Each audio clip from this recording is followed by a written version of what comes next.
Good morning, everyone. It's Joker, and today we are back with another slime video. And we've done two videos on EX2. Actually a fairly difficult EX2 because of the level of HP they have is not really good for newer players, right? Who don't have good, at least a semi-passable team. Once you clear EX2, I mean, we look at the HP of Albus, and she's sitting at 655, and then you jump up to Inferno 1, and now she's got 3 million. It's like, that is quite drastic. And then you jump up to Inferno 3, and now she's got 6.5. So, man, if you thought EX2 was hard, you have no chance at Inferno 1, and Inferno 3 is a pipe dream. Like, it's quite unfortunate, and the fact that it's an AoE stage with 6 million HP plus means that there are very, actually few teams that can do this. So I thought this video was going to take a lot longer to record, because I thought there'd be at least some, options. There really isn't. There is the two teams I'm going to show you. There are some very cheesy stun or invincibility strats that you can use if you really want to, but I don't want to sit here for 4 hours trying to do one run. So I will just show them to you. And, yeah, I mean, not a lot of people are going to be able to clear Inferno 3. I'm just putting that out there. Thankfully, the reward is only a moat, which endgame players are the only ones that can use it anyways. Well, maybe not endgame, but many more duped up players can use, so I mean, it's not a terrible thing. It's just there's just way too much HP. 6.5 million. Albus seals vengeance skills. Grucius cleanses status ailments, so if you only stun Albus, he'll remove that stun. If you try and use vengeance, he'll remove that too. So it's not a very fun stage. It has a fuck ton of HP, it has a lot of gimmicks, and it nerfs greens for quite a while. Okay, so one of the, the long format cheesy teams you can use is the Idol Master team. Idol Rimuru, giving all Pretty Sparkle allies guaranteed invincibility. We've got 3 of them: Shizuka, Idol Shuna, and Bride Shuna. If these 3 are up front, they literally cannot die whenever you use Rimuru. We've got Octogram Lumi for, stacking ult damage and the AoE, attack if you want to nuke with Shizuka. We've got Veldora for his 70% green buff, which is not enough to offset quite. Albus is nerfing by 80. He's doing 70, so there's a 10% debuff on your gauge, but an 80% debuff on your damage for your orbs, which really doesn't help. But at least you can get some gauge. I would use a protection gauge on green charm for this Rimuru, and I would just try my best to leave Shizuka and Idol Shuna up front, and this is going to take a long-ass time. And because, Albus has 6.5 million, and she's the one that nerfs greens, your first target should be Albus, but it's going to take a literal fuck ton of time. And so I don't want to do this. If you want to do it and you have the ability to use the Idol team, then by all means, have at it. But I'm not going to waste my time doing this. Your next cheesy not tanky, but cheesy option is the double stun technique. So, like I said earlier, Albus is the one that is sealing your stun skills. But she only does that past turn 2. So if you can get pretty lucky, you can stun Albus on turn 2, and then on turn 3 or you can stun both Albus and Grucius, because Grucius has the cleanse, recover all ally stat abnormalities. You're gonna want to stun both, because you don't want him to remove the stun from Albus, even though he removes it last. It's just that this team maybe not so important that you don't remove it, but also Grucius is the one that is raising their attack up a lot. So crit rate by 100%, physical attack, crit damage, earth attack, and their defense. Like, you want to keep him stunned as well. That way they don't make themselves more tanky or more powerful to you. Because even though you're bringing Wind Lumi, you can only heal so much. And this team is another, I'm going to sit here for a couple hours and try this out. Someone's going to die unless you keep Grucius stunned as well as Albus. Because Albus needs to be stunned, because after turn 11, the green debuff will wear off, and then you can just send normal greens, which are, buffed up by the Rimuru element buff.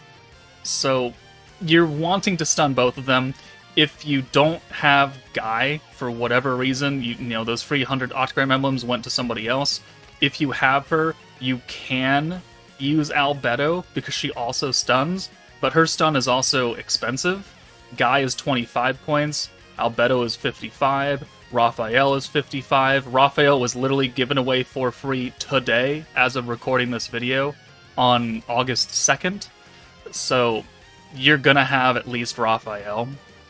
And again, Guy, with 100 Oscar emblems for free, you should have picked him up already.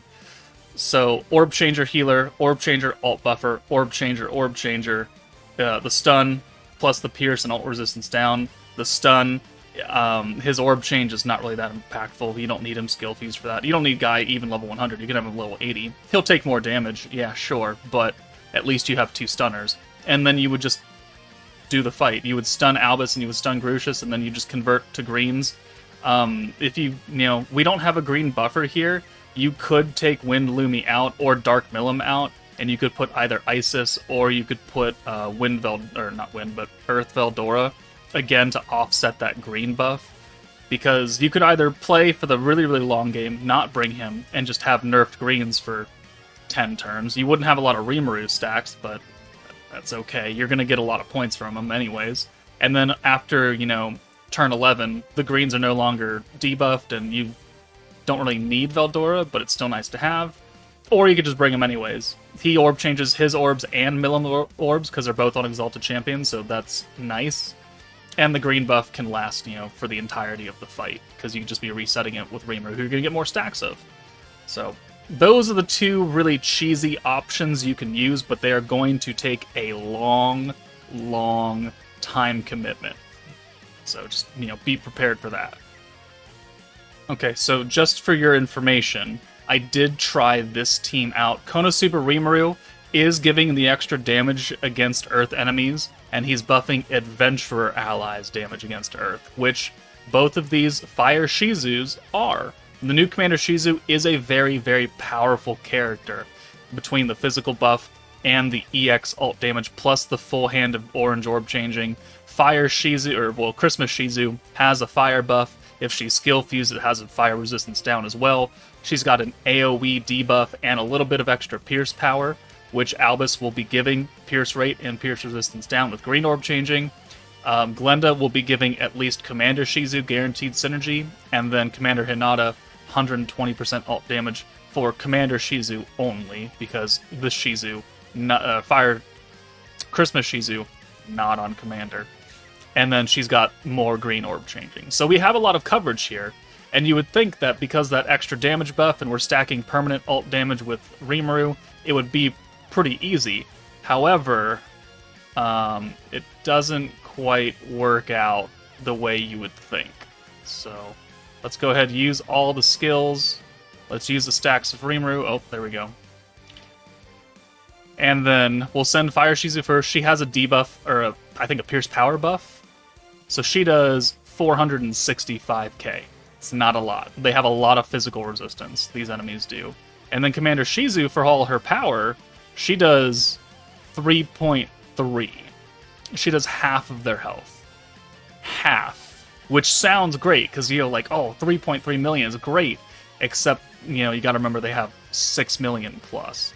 So even with the damage buff from Rimuru, even with a team literally just stacked full of support, can't do it. Cannot do it. I tried also using a pure Konosuba team with Megamine and Aqua. They're single targets, it ain't gonna work. And Megamine only did 3.5 million damage anyways. So they're old. They don't do this type of damage. So I tried it, in case you're wondering. It doesn't work. Maybe if they were more duped up, sure, I guess, but I don't see an extra 20% alt damage giving me magically double my damage output. So let's move on to the actual successful teams now. Alright, the first team is going to be, the current meta. There are a number of missions as well for this stage. I've done most of them, so just need to do all magic, which is not hard for me. But there's also a mission for 2 fire allies, which we've got the free-to-play Rigur and then Momiji. So Rigur, being an orb changer and an alt swapper that's unrestricted, is good. He's magic, which is good. He's fire, which is good. And then we've got Space Violet, orb changer plus the 100% magic buff. Elmesia, which, you know, people may or may not have. But the alt resistance down and the alt damage up for Momiji is going to be very impactful. Momiji herself is the nuker. And then we've brought Earth Guy, who his alt buff doesn't really work that well with at all with Elmesia, but I used him primarily for green orb changing. The 2 greens and the 1 orange to 3 blues that matches directly with Violet's 2 oranges and 1 green to 3 blues means that your RNG for orbs is pretty negligible. So you can still get unlucky if you get like 4 blue or 4 greens or something like that, but most of the time you're going to be fine, especially if you have alts that are just going to be converted by Rigur. So I don't think we need to watch this team. I don't think a lot of people have Elmesia, so we're going to cut to like the nuke turn to just show how much damage it does. If you're trying to play Inferno 3, you know how a stacking team works. I don't need to show you 8 turns of that, so give me a second. Okay, so here we have the Elmesia ult and the Momiji EX ult. We're going to use literally every buff. We don't need to use Guy's buff at all. Rigur isn't supporting us in any damage potential right here. This is just raw power from the magic buff, the 2 buffs from Momiji, and then the buff from Elmesia. We don't need our HP skill. And then we've already used Benimaru for that 100% pierce power. Elmesia going first means that we put a magic resistance down debuff on the enemy, and then Momiji does 7.4 million damage between everything. So, very powerful. Elmesia really helps her out.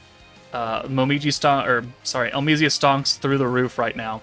But obviously, with the team and a bunch of good stacked characters, you can do this, I'd say reasonably well. And of course, you don't need Guy. If you want to do the full magic team, you can just bring another green orb changer. It doesn't have to be Guy, since we're not using his buff anyways. Alright, I know a lot of people are going to ask, I don't have Elmesia, who the fuck do I use? You can run this team, and it can get the job done. So we still have Benimaru, we still have Momiji. They are the only units capable of outputting enough damage, and that's just the sad truth of this stage. Not Protector, but Dark Albus is here, guaranteed Pierce and the Pierce resistance down. Momiji is already giving herself Pierce, so we don't need her up front with Albus on the nuke turn. We just need the resistance down debuff. Blanc with the weakness strike and the synergy resistance down. We're already getting synergy resistance from Momiji, or the debuff, so it's not important, but the weakness strike and the alt swapping is important. We've brought Guy back. Now we actually need his alt buff and his orb change because we're not bringing another alt buffer. And then Violet is also still here. So this team can do it. You just need a bit of luck, and you also need to store some buffs because we are too expensive. 8, 16, 24, 32, 480 points to use, and on turn 8 we have 400. So we need to hold at least 1 buff, preferably the weakness strike from Blanc, because that's an easily held buff that no one else is going to need on this team, only Momiji, so it's not like you're trying to buff up anybody else. Having 2 orb changers here, both Guy and Violet, means that your orb RNG is fairly low, but we are only running 1 fire character, and they have a lot of health. Our normal orbs aren't doing that much damage anyways, but we do have a type disadvantage character in Violet, which they don't hit very hard at the start of the fight, obviously because they're taking 1, but they will hit much harder moving forward. Let me find the actual clip where this starts. Hold on. Okay, so here we go. We found it. It's a little ways into the clip, but still. You need to get the Momiji ult, which is important, and you need to be able to hold a buff, which means your RNG for turn 7 is going to be pretty high, because you need to have enough points to alt swap and orb change to a full hand of blue, and use an 80-point buff, while still getting back up to that 400% cap. So right now the charm we're using is the alt gauge on our highest nuking character, which we've made Momiji. We've taken off all the other attack gear from everybody, so Momiji has undisputed highest attack on the team. And that's 16% ult gauge per use of Benimaru, which helps us rush Momiji's ult, which makes it so sometimes she doesn't have to be on the front line. Like, we can take her out next turn, and we can be fairly confident that we're still going to get her EX ult by the time we hit turn 8, or in this case, turn 10, actually. Well, turn 9, and then turn 10 after that. But here, like, we've already got we got 1.5 ult gauges for her. Turn 4 is where you're binded in, and we don't really want her here. We want our orb changers, and this is a good hand because we can just use Blanc and then, use Guy, but we're going to take her out because there's another 16%. There's another 16%.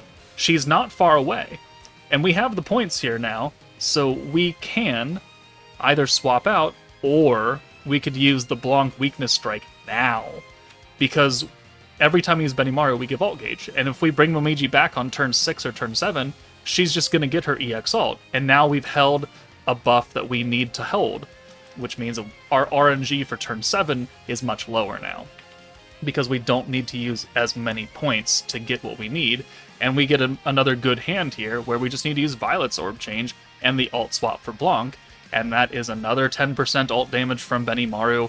We don't need Momiji up front to get the stacks from him because he's just buffing ult damage. We'll need her up front for turn 8 when he gives the Pierce power, but we're not on turn 8 yet. So we're kind of spreading out the damage, but again, like, they just have so much friggin' HP that I don't think it really matters all that much. Alright, so there's the attack nerf. Another reason why I don't want Momiji up front for this. I don't want to have to deal with an attack nerf or swap her away and then bring her back in and then swap her away while still having an attack nerf. It makes things messy. But here's the final stack that we need to actually give Momiji the EX ult, and we're going to do more because, why not?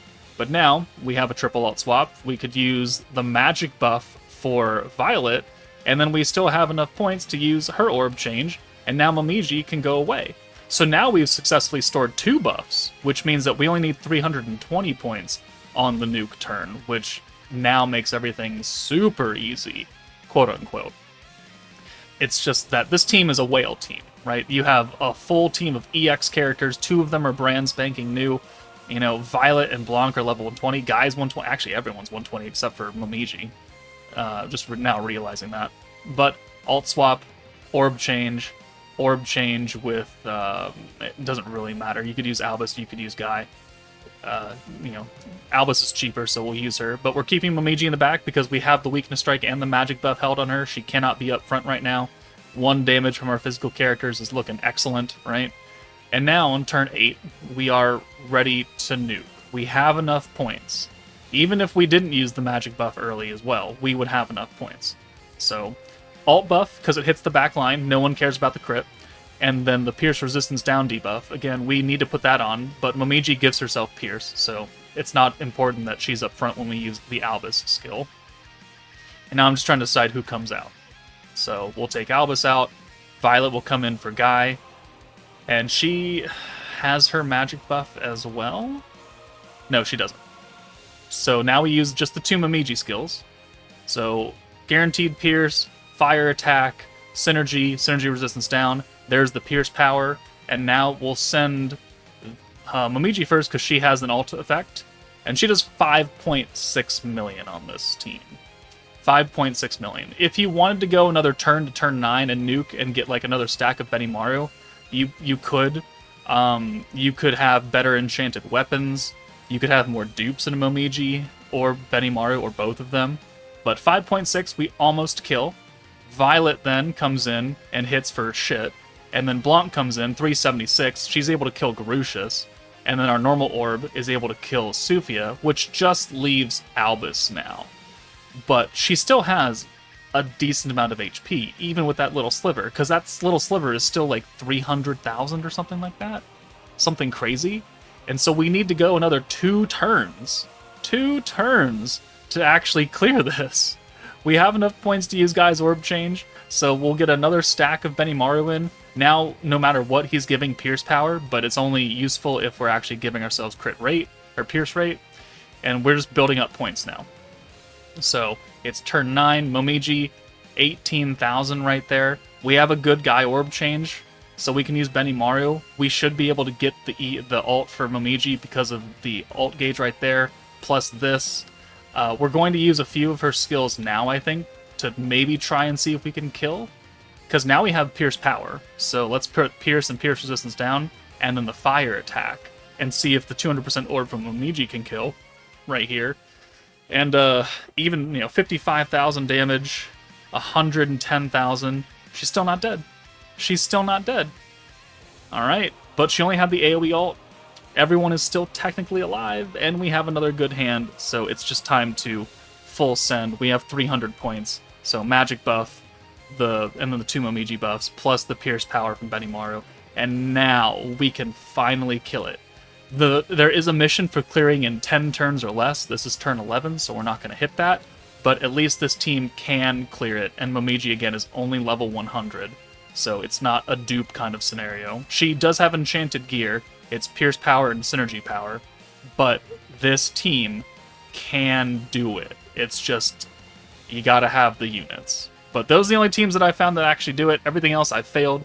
Let me know if you have found an Inferno 3 team that's not one of the ones I've already talked about. But that's it for me, guys. Take it easy, and I'll see you all later.